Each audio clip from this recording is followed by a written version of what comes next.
करंजीच्या साच्याचा वापर न करता कमी वेळ आणि कमी मेहनतीमध्ये जास्तीत जास्त टम्म फुगलेल्या खुसखुशीत होणाऱ्या करंज्या कशा बनवायच्या ते बघूयात. तर सर्वात पहिल्यांदा करंजीच्या वरच्या आवरणासाठी पीठ भिजवून घेऊ. त्यासाठी इथे मी 1.5 वाटी मैदा आणि मैद्याच्या अर्ध्या प्रमाणात म्हणजेच पाऊण वाटी बारीक रवा घेतला आहे. रवा आणि मैद्याचं प्रमाण घेताना ते वजनी मोजून घेण्याऐवजी अशा प्रकारे एखाद्या वाटीने मोजून घ्या. नंतर यामध्ये 2 ते 3 चिमूटभर मीठ घाला. आता हे सर्व छान मिक्स करा. नंतर यामध्ये पाव वाटी तेल छान कडकडीत गरम करून घाला. तेल गरम असल्याने पहिल्यांदा चमच्याने आणि नंतर हातांनी अशा प्रकारे चोडून चोडून मिक्स करा. तर इथे मोहन घालताना ते कडकडीत तेलाचेच घाला. त्यामुळे करंज्या खुसखुशीत तर होतातच आणि संपेपर्यंत त्या तशाच खुसखुशीत राहतात. याऐवजी तुम्ही थंड तेल किंवा साजूक तूप घातलं तर त्या मऊ पडू शकतात. बऱ्याचदा करंजीच्या वर बबल्स येतात. त्याचं कारण म्हणजे आपण जे मोहन घालतो ते पिठाला व्यवस्थित चोळून घेत नाही. त्यासाठी हे बघा, पिठाचा अशा प्रकारे टेक्स्चर येईपर्यंत चोळून घ्या. आता यामध्ये थोडं थोडं पाणी घालून पीठ भिजवून घ्या. यासाठी रूम टेम्परेचर मधीलच पाण्याचा वापर करा. मोहन घातले असल्याने पीठ भिजवायला जास्त पाणी लागत नाही. हे बघा, अशा प्रकारे थोडं घट्टसरच पीठ भिजवून घ्या. कारण यामध्ये आपण बारीक रवा घातला आहे आणि तो फुलायला जास्त पाणी लागत नाही. आता यावर झाकण ठेवून 10 ते 15 मिनिटे सेट होण्यासाठी ठेवून द्या.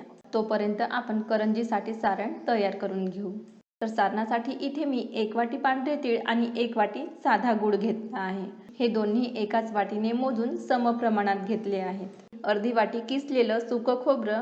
इथे खोबरं तुम्ही जास्त घालू शकता, परंतु करंजीमध्ये तिळाची टेस्ट जास्त यायला हवी यासाठी इथे मी खोबरं कमी घालत आहे. नंतर हे मी थोडे ड्रायफ्रुट्स घेतले आहेत. तर त्यामध्ये 7 ते 8 काजू, 7 ते 8 बदाम, 10 ते 12 मनुके आणि थोडी चारोळी घेतली आहे. काजू, बदाम आणि मनुके यांचे मी छोटे छोटे तुकडे करून घेतले आहेत. तर सर्वात पहिल्यांदा तीळ मीडियम गॅसवर भाजून घ्या. कधीही तीळ भाजण्यासाठी अशा प्रकारे खोलगट असलेली कढई घ्या, म्हणजे तीळ उडून बाहेर जाणार नाही. एकसारखं हलवत फुलून डबल होईपर्यंत भाजून नंतर एका प्लेटमध्ये काढा. नंतर किसलेलं खोबरं बारीक गॅसवर अशा प्रकारे सोनेरी रंग येईपर्यंत भाजून घ्या आणि प्लेटमध्ये काढून थंड झाल्यानंतर हाताने क्रश करून घ्या. तीळ सुद्धा थंड झालेले आहेत. आता हे मिक्सरमधून फिरवून घ्या. बारीक पावडर न करता थोडं जाडसरच ठेवा. नंतर यामध्ये गूळ घालून तो छान मिक्स करा. करंजीसाठी नरम असलेला गूळ घ्या. नंतर यामध्ये ड्रायफ्रुट्स आणि चारोळी घाला. आता यामध्ये मी 4 ते 5 हिरवी वेलची आणि अर्ध्यापेक्षा कमी जायफळ घेऊन हे दोन्ही क्रश करून घातले आहेत. तर यामध्येच भाजलेला खोबऱ्याचा किस घाला आणि आता हे एकदा मिक्सरमधून फिरवून घ्या, म्हणजे यामध्ये आपण जो गूळ घातला आहे तो सर्व साहित्यासोबत छान मिक्स होईल. तर हे मिश्रण मी 2-3 बॅचमध्ये फिरवून घेतले आहे. करंजीचे सारण तयार आहे. हे सारण तुम्ही 1 दिवस आधी तयार करून दुसऱ्या दिवशी करंज्या करायला घेऊ शकता. तर एवढ्या वेळामध्ये पीठ सुद्धा तयार आहे आणि तुम्ही बघू शकता हे पीठ जास्त सैलसरही नाही आणि घट्टही नाही. यामधील थोडं पीठ घेऊन त्याचा गोळा करून बघा. तर तुम्ही बघू शकता पिठाला अजिबात क्रॅक्स आलेल्या नाहीत. पिठाला जर क्रॅक्स येत असतील तर ते थोडे कुटून सॉफ्ट करून घ्या. अशा प्रकारे साधारण 5 मिनिटे कुटून घ्या. गरज भासल्यास अगदी थोडं पाणी घाला. मी भिजवलेलं पीठ अगदी परफेक्ट आहे, त्यामुळे पिठाला कुटून घेण्याची किंवा पाणी घालण्याची सुद्धा गरज नाही. तर फक्त तुम्हाला समजावं यासाठी मी करून दाखवले. जर तुम्हाला एक एक पारी लाटून त्यापासून करंजी बनवायची असेल तर सर्व पिठाचे अशा प्रकारे छोटे छोटे गोळे तयार करून घ्या. नंतर पारी लाटण्यासाठी यामधील एक गोळा घेऊन सर्व गोळे झाकून ठेवा.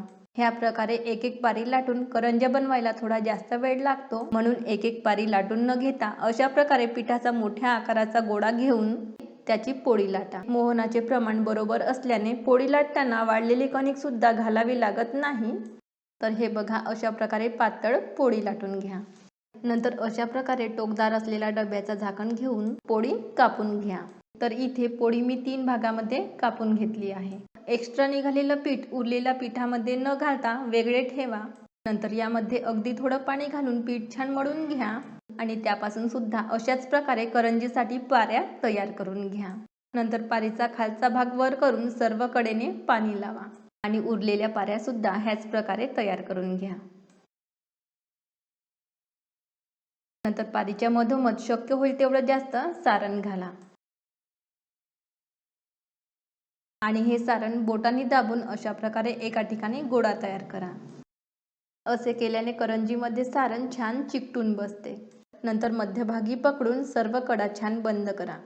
कडा व्यवस्थित बंद होण्यासाठी बोटांनी दाबून दाबून सील करून घ्या. नंतर काटे चमच्याने डिझाईन करून घ्या. करंजीच्या साचा न वापरता सुद्धा हे बघा छान डिझाईन तयार होते.